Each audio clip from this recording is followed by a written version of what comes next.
Thank you for joining me. My name is Diana of Webinars by Rockwell. This video is designed with the administrative professional in mind and the unique job duties and tasks we are expected to do every day. With over 40 years of experience as a secretary, administrative assistant, and executive assistant, I hope my experiences and skill sets can help you excel in your chosen or fallen into profession. I appreciate your choosing to spend the next few minutes with me as we discuss my 15 nuggets of wisdom. Let's get started.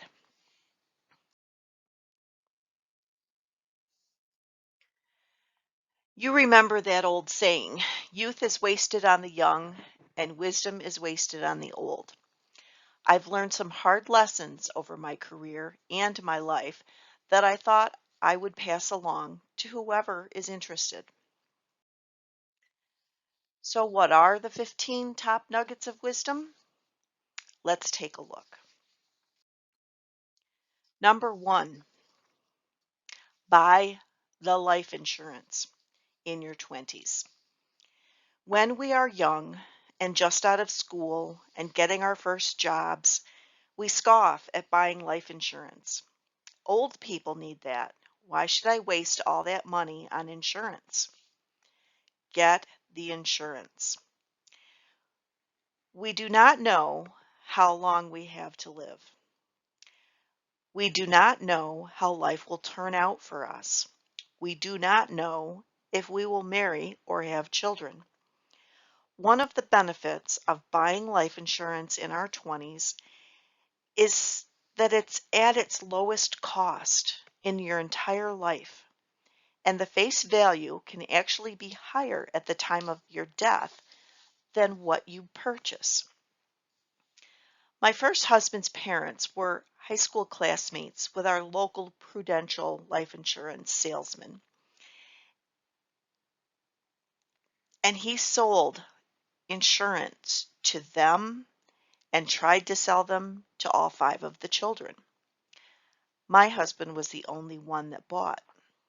He was the oldest, typically the most responsible. By the time of his death, his $5,000 policy, which seemed enormous at the time when he was 18, had almost doubled to just under $10,000. He was 49 years old at the time of his death. Number 2, always invest the maximum in your 401k or your 403b. Always invest the maximum.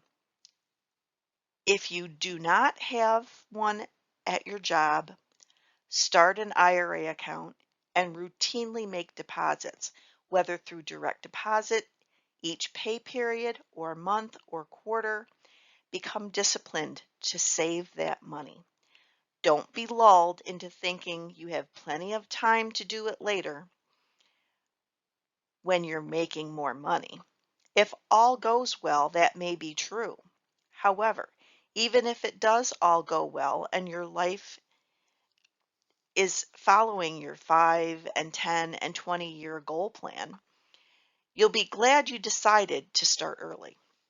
Not only do you get tax benefits now, but you'll be well on your way to becoming that millionaire in retirement if you start at the beginning of your career and do it before you miss the money in your paycheck.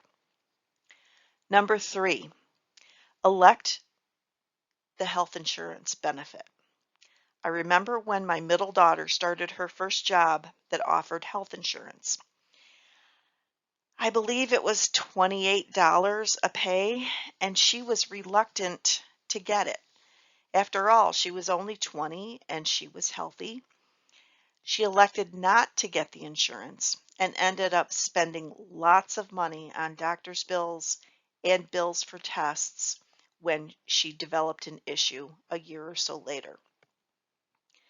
So always get the insurance. There's now penalties if you don't have insurance, so that's to your best interest in every way.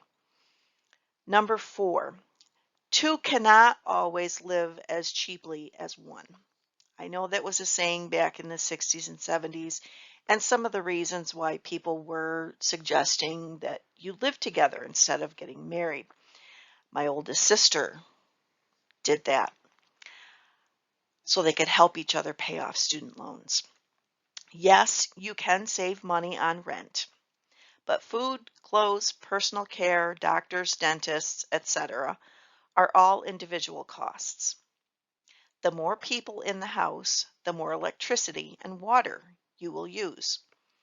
The only thing that may stay the same is heat costs.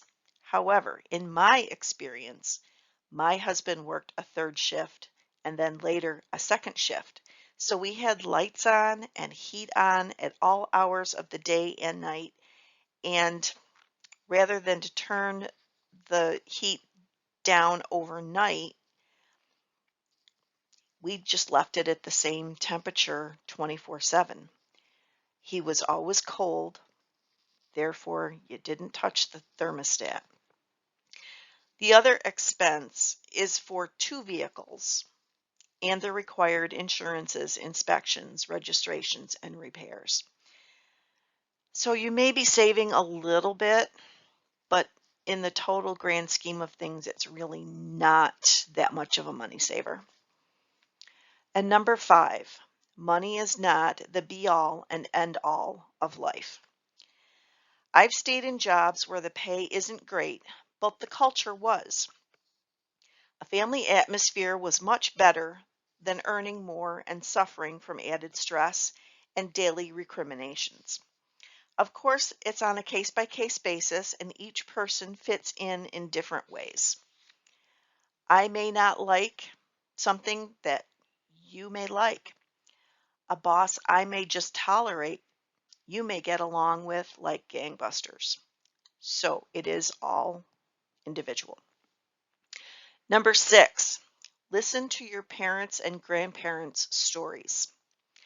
I wish I'd paid more attention to my family stories. The statistics do not do any justice to your family lineage unless they're famous. I wish I'd gotten my father to talk more about his experience in World War II, which I understand was a difficult time for him. But he was in India, he lived in a tent, and they were over watching the Italian side of the war, which normally you're in the Pacific or you're in Europe. So he was in the middle. So it was a totally different scenario for him. There's one story we all know, and this is on my mother's side of the family. My great-grandmother was engaged to be married in the late 1890s. Before she married my great-grandfather, and I believe his name was Tom, he was her fiance's best friend. And within 2 months of her fiance's death from influenza, she and Tom were married. We found letters written from him in the attic, signed "Your friend, Tom." And it was like a couple weeks later they were married. My grandfather never looked like anyone in the family. We've studied it closely. My grandmother was a great keeper of photographs. However, my grandmother retained a photo of her fiance, and it's prominently displayed in these photo albums. When my grandfather graduated from high school, he wanted to go to college, and he was able to go for a year or so until his little sister Nellie wanted to go to college too. My grandfather was forced to leave school so Nellie could become a teacher. His father never treated him well, so the underlying current was that he really wasn't his father, but the fiance was. My grandfather was born in 1899, so I'm sure they didn't want to make that public knowledge. Number 7, learn about other cultures, religions, etc. When I was growing up, there was a prevailing thought to not entertain the Jehovah's Witnesses or any other religious zealots that traveled around town. The church was afraid that would convince you to switch sides if you weren't strong enough in your faith. Now, my parents helped start a church when I was 4 years old, and my father had attended seminary. So he always felt very sure of his beliefs. So he invited them in and kept them busy with questions for hours. He thought it was better for them to have time with him while he ran circles around them, rather than to subject the next door neighbor to their visits. By learning about other cultures and religions, though, you've got a better understanding when you have an interaction with or may even work next to someone with a different background. I worked with a man who grew up in Serbia at one point, and it was eye-opening when he talked about the differences between his country and the US. Number 8, listen to all kinds of music. For the same reasons as the previous item, listening to all kinds of music opens your mind and gives you greater acceptance of things that vary from the norm. At one point in my career, my boss insisted on having classical music play throughout the building to give the place more class. We were dealing with multimillionaires, patrons of the arts, museum board members, and the like. At another job, we played the local AM oldies station because it was a church office and we knew the lyrics would not offend anyone. I've been with the college for almost 12 years now, and when I was in the IT office, it didn't matter what type of music we played. We very rarely had visitors and we didn't interact that much with the students. So I would listen to Pandora or Spotify with my favorite songs. Now that I'm in the presidential suite, supporting 2 vice presidents who sit on the president's cabinet, I'm back to playing classical music. The building we are in was built in 1890 and has 10-foot doors and 15-foot ceilings. So it just lends to the old time classics. Number 9, volunteer for charity. Choose your favorite type of charity, whether it's the local soup kitchen, a rescue mission, the Red Cross, the literacy programs, the Salvation Army, Catholic charities, or even your own church. It helps you network and meet new people, along with helping out your favorite cause. In my town, before I moved here, we had 2 older women who worked tirelessly to help the poor. One was a pastor's wife, and I did meet her before she passed away. Bessie Bliss and Millie Bloomquist rarely agreed on anything completely, but they certainly got things done in Penn Yan. It's a village of about 5,000 people, but sits at the top of a lake. So there's a great dichotomy between the people that own the lake property and the people that live in town. They started something called Christmas for the Needy, which at last counts provided winter coats, hats, scarves, gloves, mittens, quilts made by the Mennonites, who are very prevalent here, and of course toys, to over 500 families. They were instrumental in starting what we call the Once Again Shop, which is a thrift store run by the Council of Churches where volunteers accept donations, sort, price, and display items for sale. When a person in need comes to any of the 12 or so churches in this small village, for example, a mother who's been displaced from her home and her children and for their safety, the pastor of the church writes a letter to identify the items that the family needs. They take the letter to the store and they are given everything that they have on the list for free. Their last project was the backpack program to feed school children over the weekend. Volunteers collected non-perishable foods at all the churches and packed bags for those same 500 families every week. Based on that program, volunteers in town formed Millie's Pantry and the Pinwheel Market. The refurbished old storefront downtown was set up to bake pies for holidays, serve coffee and soups and sandwiches. On the upper floor, which is a former ballroom, they host yoga and dance classes as well as school dances.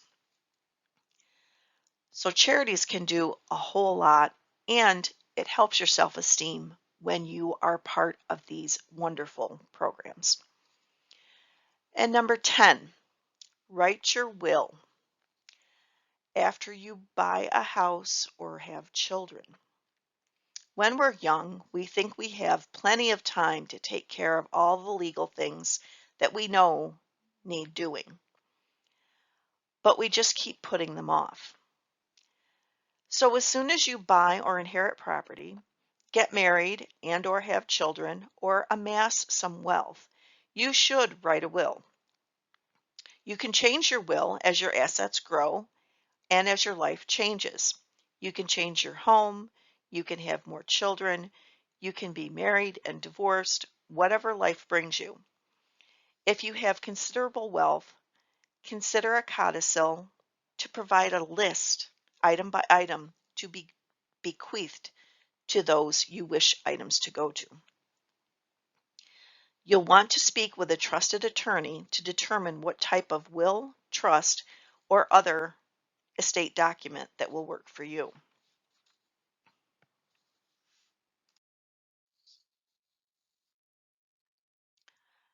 Number 11, don't define yourself by your relationship, your children, or your job. Retain your personality and don't rely on your relationship, your children, or your job to define who you are. I made the mistake of trying to live through all of the above rather than rely on my own personality. I didn't think it was strong enough. I didn't believe in myself enough to think I was enough. My identity was not my own. It was my husband, my children, and my job. Number 12, don't let anyone tell you what to keep, throw away, collect, or store. I have collected many things over the years, but I no longer have most of them, due to no fault of my own, other than not speaking up. Others made the decisions and mostly forced me to comply by manipulation and coercion. I wish I still had some of my baby's clothes, my mother's Pyrex and Corelle dishes, and I wish I'd kept something of my father. I had someone in my life that systematically sold off things without my knowledge, musical instruments, my bedroom furniture from my teens, a collection of glassware including Carnival glass and Fenton glass, some hand-painted and signed, and much more. They even sold off things that belonged to my daughter, like Japanese swords.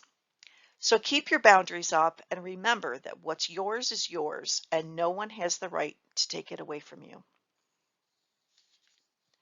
Number 13, be yourself, whether you're a spouse, a mother, father, daughter, son, sister, brother, or employee. Always keep your personality, no matter what role you play in life. Of course, there will be compromises in any relationship, even with your employer.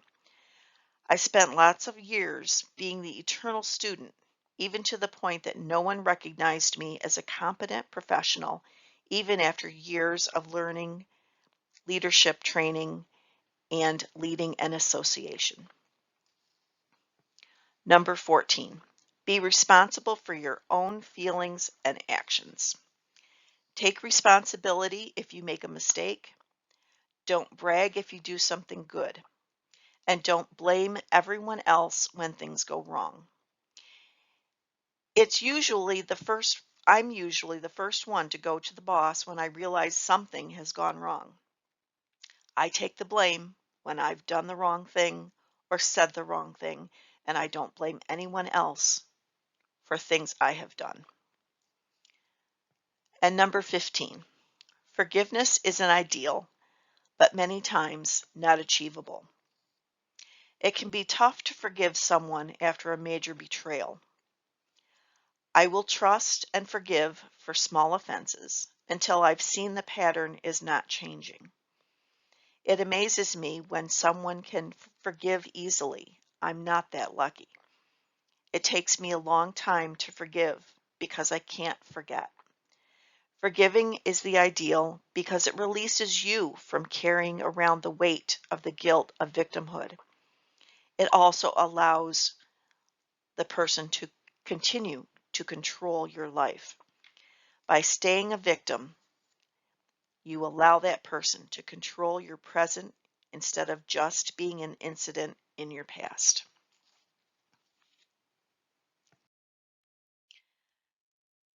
Bonus tips.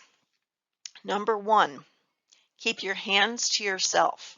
I know we learned it in kindergarten or even earlier if you had siblings. As we were taught at our mother's knee or even as late as kindergarten, keep your hands to yourself. No hitting, pinching, shoving, even if you truly believe they deserve it. By keeping your emotions in check, you will take the high road in any kerfuffle. Number 2, don't hurt others even if they have hurt you. What we're talking about is revenge. According to the old adage, it's a dish best served cold. Or according to the Bible, is mine, saith the Lord. Let karma do its job and sit back and watch. I do understand that you don't want the other person who did you wrong to feel like they've won. On the other hand, you can get into trouble for causing harm to anyone. So whether it's the desire to throw eggs at someone's car or damage their property in any way, you could be brought up on criminal charges. So leave the revenge to karma. Be kind, be helpful, be respectful, and be responsible. This is what my daughter's band teacher taught his 6 children before he left for the workday. His wife homeschooled their children, and this is what he taught them so that they would be good citizens. Number 4, don't push your beliefs on others. What we're seeing in politics is the minority wealthy pushing their beliefs on the rest of the country. Without getting into the weeds, just remember, healthy debate is fine. When you coerce, manipulate, or shame someone into doing something they don't want to do, it's not. I've seen more than my fair share of religious zealots who brought people Bibles. Now, not the version that the person believed in, but their own version, because there are different versions of the Bible, and told them they were going to hell if they didn't convert from Catholicism to whatever religion they were touting. In my specific case, it was Methodist.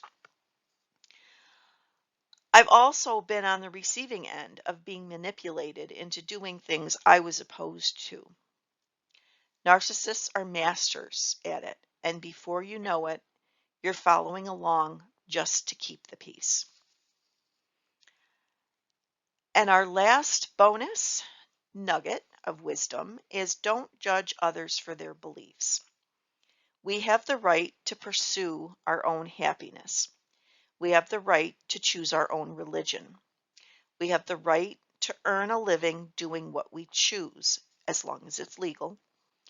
How we dress, how we worship, how we conduct ourselves is the culmination of our upbringing, our own adult decisions, and our experiences, and should not be infringed upon. It's not up to us to tell someone how they should behave, dress, and conduct themselves. We have no power over others, and it's none of our business what they believe or how they behave. Back to the Bible again. Judge not, lest ye be judged.